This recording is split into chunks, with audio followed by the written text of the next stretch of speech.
Good morning, everybody. Actually, let me steal another sip of coffee here real quick. Just excuse me a moment. Man.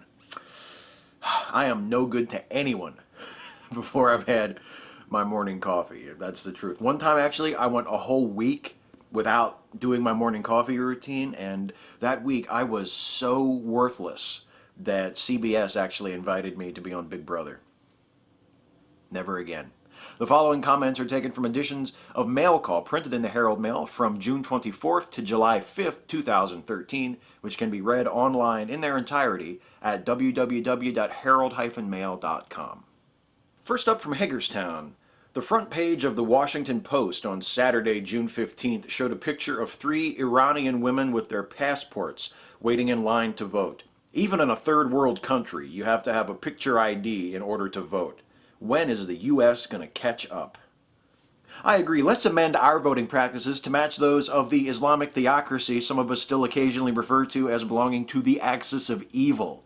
In fact, hey, let's go them one better. You say that they need to bring their passports to vote over there? Why don't we require our citizens to bring their original birth certificates to the polling place? Huh?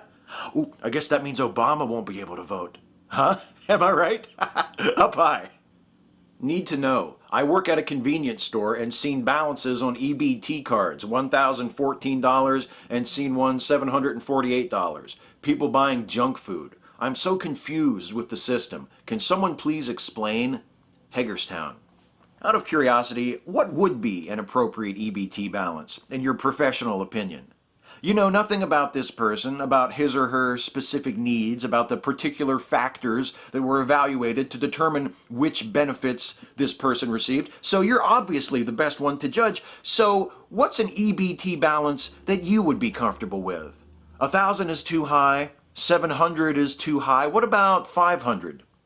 Or 300? How desperate and uncomfortable should we make poor people receiving government benefits to suit you? Because clearly that should have been our priority all along. The Miss Maryland candidates made an appearance at the Hagerstown Suns game Sunday afternoon, and that was a very, very nice thing for the Suns to arrange. I felt so bad for the young ladies, though, when I saw them dressed in their finery go into the dilapidated old bathrooms at the stadium. That's the reason why a lot of people do not go to those games. It is not a lack of interest, particularly when you have massive crowds there. A new stadium is needed so that people will feel comfortable about going, and they can do much more diversified things. Boonesboro.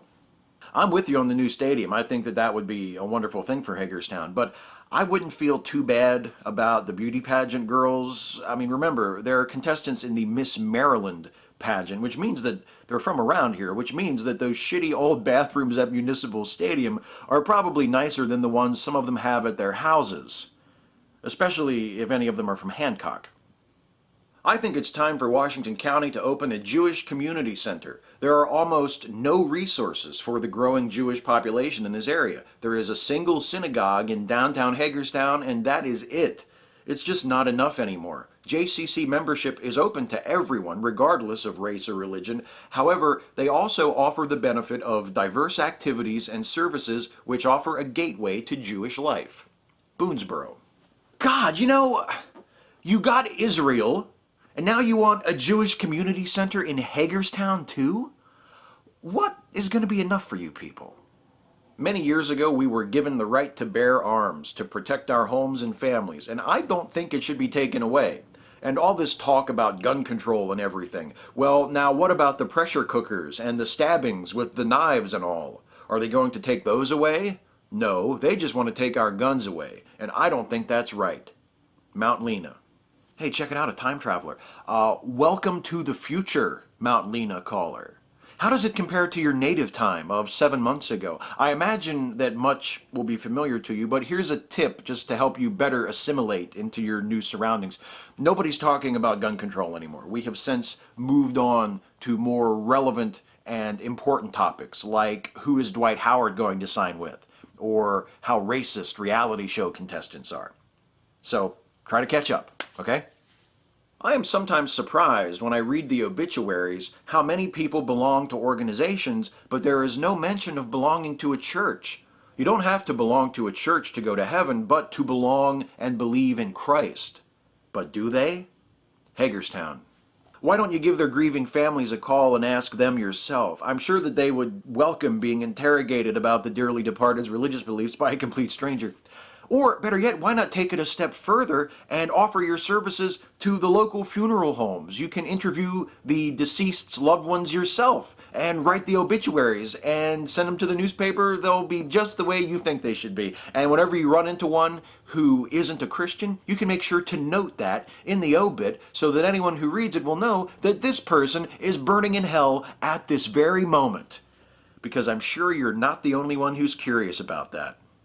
Concerning Paula Deen and her use of a derogative word 25 years ago, you politically correct hypocrites are starting to make me sick. Probably every one of you who's reading this article has used some kind of a word describing somebody that you shouldn't have used, whether it's about American Indians, Jewish people, black people, white people, or whoever. You politically correct hypocrites who have done it in the past and won't admit to it are just fooling yourselves, no one else. Sharpsburg.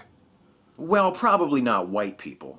I mean, let's be honest, nobody has ever used a word to describe a white person that is anywhere near equivalent to using nigger to describe a black person. The closest is probably cracker, and it's hard to imagine a white person taking that one too personally.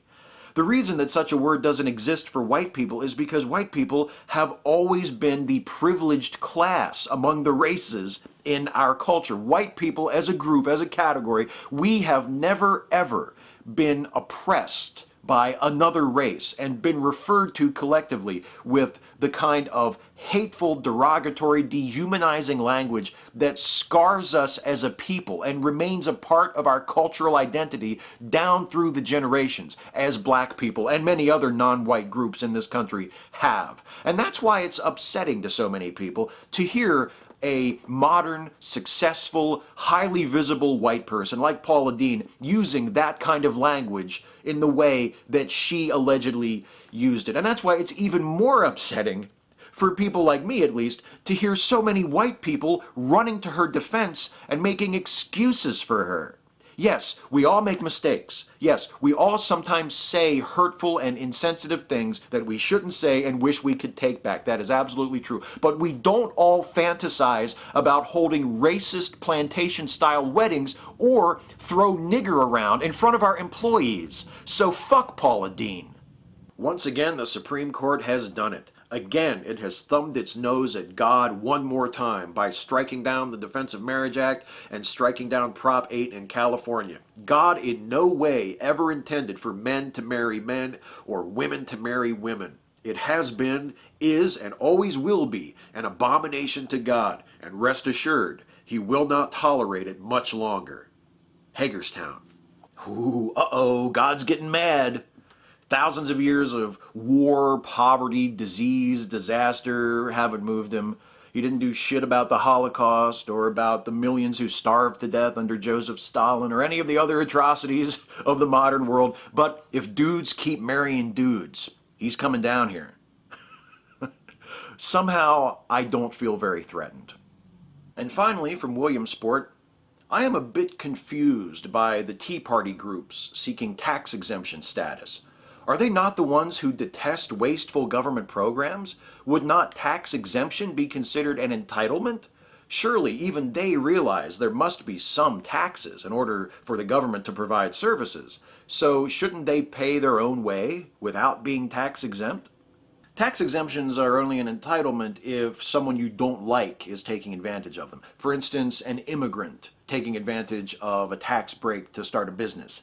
That's a situation where you would say something like, actually, you know what? I am not the best person to answer this question, but I do have someone that I think can show you what I mean. Just give me a second. Hello? Rodney. Hey, it's Steve Shives. What the fuck do you want? Hey, real quick. What do you think about immigrants coming into this country and getting tax breaks to start a business? Makes me sick seeing how we give all these entitlements to these foreigners coming over here. Uh-huh. Ain't no wonder they're taking over. We fucking paying them to do it. Yeah, ain't that a bitch? Hey, totally unrelated question. What do you think about Tea Party groups, such as the one that you're a member of, claiming tax-exempt status? I think it's the right thing. Tea Party oughtn't be paying no taxes anyway. Uh-huh. Okay, well, that's pretty much what I thought you'd say. So, thanks a lot, It Rodney. ought to have been what you thought I'd say if you've been paying attention to what we's doing. Tea Party ain't nothing but patriotic Americans trying to do what's right for our country. And give it back to the real Americans and take it away from the spits and chinks and niggers, especially that big ear when they got in the White House. That's great. Thanks, Rodney. Bye. Yeah, Rodney. Thanks for watching.